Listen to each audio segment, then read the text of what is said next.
महाभारत केवल एक ग्रंथ नहीं, ये समय से परे खड़ा एक ऐसा दर्पण है जिसमें धर्म, अधर्म, विज्ञान, अध्यात्म और मनुष्य की आत्मा सब एक साथ प्रतिबिंबित होते हैं।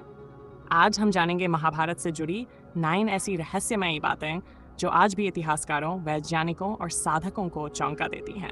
कर्ण और अर्जुन का युद्ध, जब कृष्ण भी स्तब्ध रह गए। महाभारत के युद्ध में जब अर्जुन और कर्ण आमने सामने आए तो केवल बाण नहीं, आत्माएं टकराईं।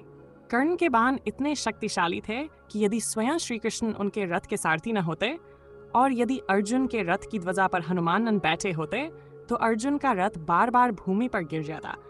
कृष्ण स्वयं कहते हैं, धन्य है वह योद्धा जो धर्म के लिए नहीं बल्कि कर्तव्य और सम्मान के लिए लड़ रहा है। भगवान श्री कृष्ण ने स्वयं युद्ध क्यों नहीं लड़ा? सर्वशक्तिमान होते हुए भी श्री कृष्ण ने शस्त्र नहीं उठाया।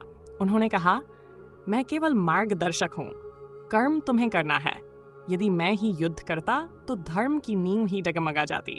वो चाहते थे कि मानव स्वयं धर्म का चुनाव करे, बल से नहीं, विवेक से। गांधारी के सपुत्रों का जन्म कैसे हुआ? गांधारी ने एक लोथड़ा जन्मा। वेदव्यास ने उसे 7 टुकड़ों में बांटा और घी से भरे कलशों में रखा। महीनों बाद उन कलशों से जन्मे कौरव, ये विज्ञान, तपस्या और ईश्वरीय कृपा का अनूठा संगम था। द्रौपदी के 5 पति, पूर्व जन्म का रहस्य। द्रौपदी ने शिव की तपस्या की थी, एक आदर्श पति मांगा, लेकिन प्रार्थना 5 बार दोहराई। शिव बोले, एक में 5 गुण नहीं मिल सकते, इसलिए 5 पति मिलेंगे। वह वरदान ही उसका जीवन बन गया। और एक स्त्री ने 5 योद्धाओं को एक सूत्र में बांधे रखा। 18 की संख्या संयोग या संकेत। महाभारत का युद्ध चला अस्पाइट दिन, ग्रंथ के अपाइट पर्व। श्री कृष्ण ने गीता में दिए अपमाइट अध्याय, जपटाइट अक्षौहिणी सेनाएं। युद्ध के अंत में बच पाए केवल 5 योद्धा। क्या यह संयोग था या कोई दिव्य गणित? ब्रह्मास्त्र और विनाश की सीमा कहा जाता है। जब अश्वत्थामा ने ब्रह्मास्त्र का प्रयोग किया तो पृथ्वी कांप गई।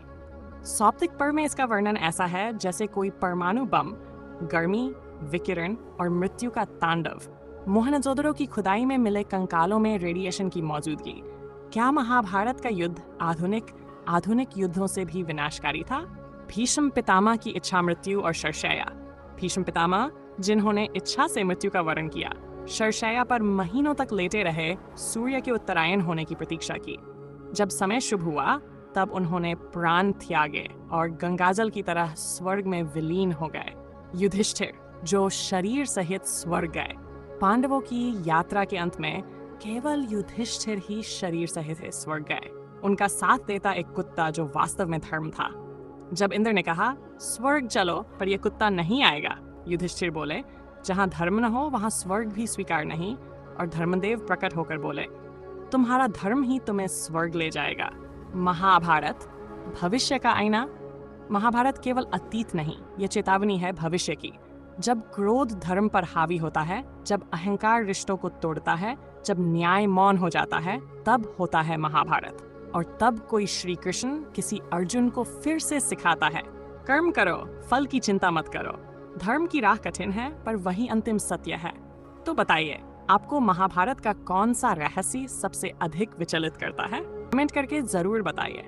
और यदि आपने अब तक हमारे चैनल वास्तु शक्ति को सब्सक्राइब नहीं किया है तो अभी कीजिए, क्योंकि ऐसे ही गूढ़ और दिव्य रहस्यों की अगली यात्रा यहीं से शुरू होती है।